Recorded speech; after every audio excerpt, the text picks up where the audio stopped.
Un peuple sans terre cesse d'être un peuple. Il disparaît. Nos terres font l'objet d'une convoitise exacerbée et d'une entreprise de prédation et de réappropriation savamment utilisée.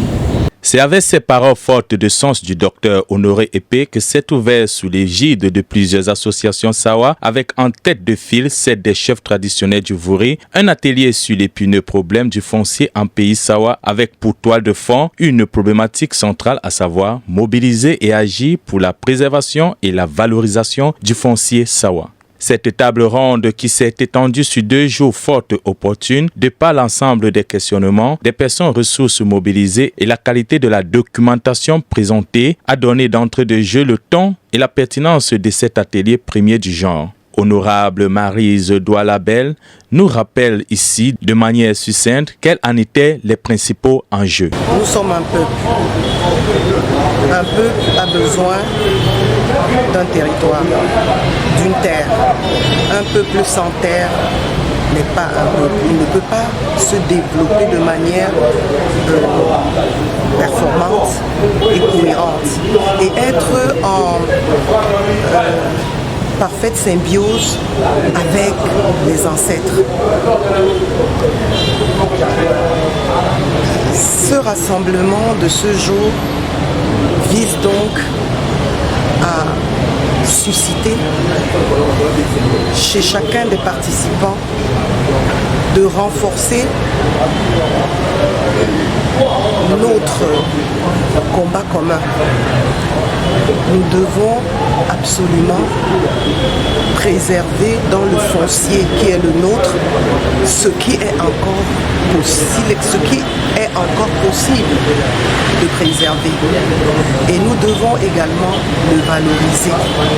Voulant édifier la communauté Sawa sur tous les aspects liés au foncier, les panélistes qui se sont succédés sur l'estrade ont chacun en ce qui les concerne apporté des éléments de poids très illustratifs pour comprendre en profondeur ce mal qui tue à petit feu le Sawaland. Si vous vendez 95% des terres et vous ne laissez même pas aux populations autochtones la possibilité de mener leurs travaux agricoles qui leur permettent de subsister, d'élever leurs enfants, vous le condamnez à une mort certaine. Une agonie. Nous avons le devoir de défendre les intérêts de nos populations. Nous n'avons pas forcément de titre. Le seul titre que nous avons, c'est que nous appartenons à cette terre.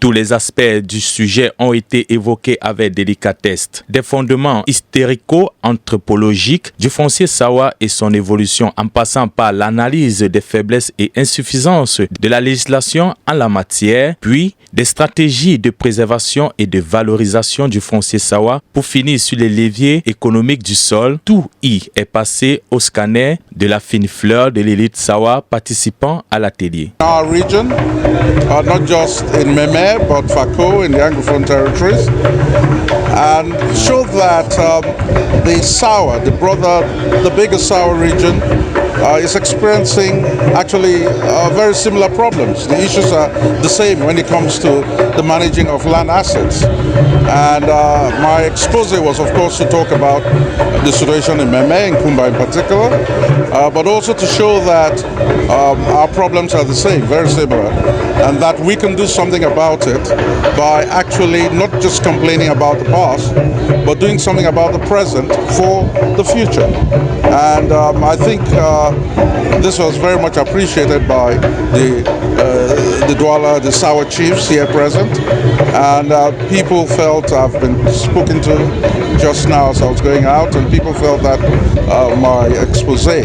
Au sortir de ces échanges fleuves, les chefs, élites et forces vives ont pris une seule résolution. Moi Sawa ni bolon dita etem kamutomo utia okongo mkondo jeruna mbeni odi padiamo nya tebili para na yawo etena ngaritande lema yawa yo lempe mwasu ya plana iwe ngisani beidao bana basu bese na bamba no ndidongo nya ye ne kwa na bele mloko minda ne maye ne kum ele mloko minda ne maye ne kumba po e bole bolo ambo a etutu jare boso tangala lo la pinya donc ya nanika nde ya tumba neno nje batete ba dia no bisokamba ba bele na nyanga